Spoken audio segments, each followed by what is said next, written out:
Danny Flexent here for Seconds Out with GB 75 kilo rep for the first European qualifier for the Olympics. Yep. Sammy Lee, famous name, especially if there's Liverpool fans out there. I'm sure they'll like the name.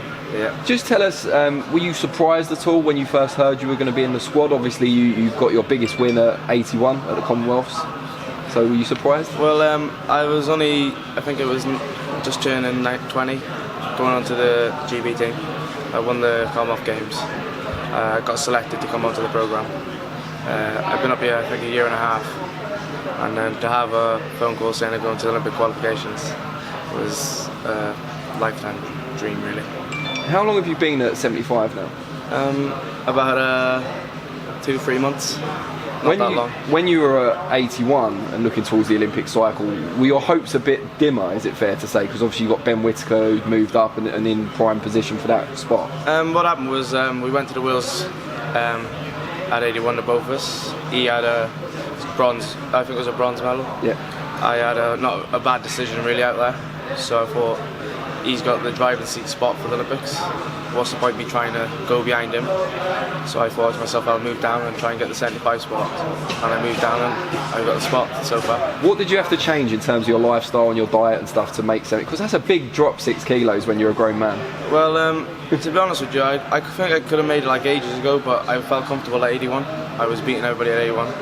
And all I have to do really is cut out all the bad food. Probably stick to my training even more, and that's about it. How much time have you had to kind of get to know the main players at your new weight? Because like you said, you only moved down a few months ago. Well, when I was 81 I was sparring them, so I was really used to them. It's just moving down to 75 now is getting the speed and the distance, getting the timing right. So I've been sparring now for a couple of months now, and it's all coming together now. I'm just getting the time and the speed. As you see, I've just got picked for the qualifier, so I must be doing something right. Anyone you look up to, either from the amateur or the professional side of the sport, do you kind of take elements of their style or anything like that? I like Mike Tyson, to be honest, and yeah, that's about it, Mike Tyson. What are there elements of Tyson that we'd see in your style? Yeah, inside fighting, yeah, power puncher.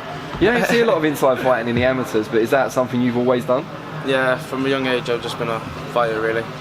But now I can box and I can fight, so I can mix it up a bit.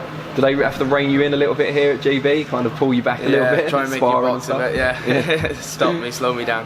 Who gives you the kind of most problematic sparring, especially here at your home base? Who's kind of the trickiest? They're all different fighters really. You get some boxers, you get some ones will have a little scrap with you. And that's about it, so I can't really name. You don't want to pick anyone out there, I can tell. Just for people, obviously you're quite new to the squad, so people might not know as much about you as some of the other guys. Just tell us how you first got into the sport. Into the sport? Just my brothers really. I've got 3 other brothers, 2 older ones and 1 younger one. They was boxing at 10, and then I started at 9, first fight at 10, and I just carried on from there really. Have any of them stuck with it? My 2 older brothers turned professional. They had a couple of fights, but they got married the other day. One's getting married and one had a kid the other day, so he's having a break.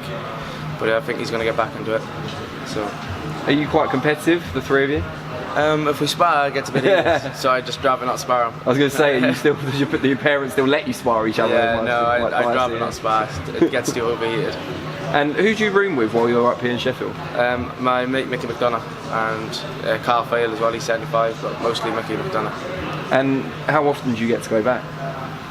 Pardon? How often do you get to go back home? Only 4 days a week, so I'm up here 4 days and go back home 4 days. Oh, so you still go home on a fairly regular basis? Yeah. Do you train at your old amateur club when you're down there? Yeah, I train when I get home as well, so that's good.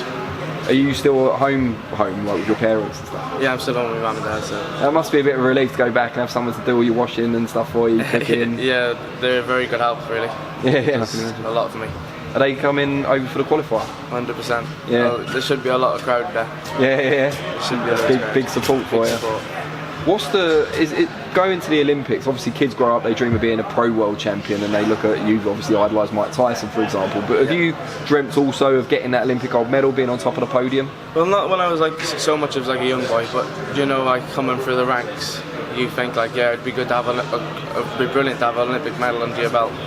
But everybody's dream is a world title since he was like kids.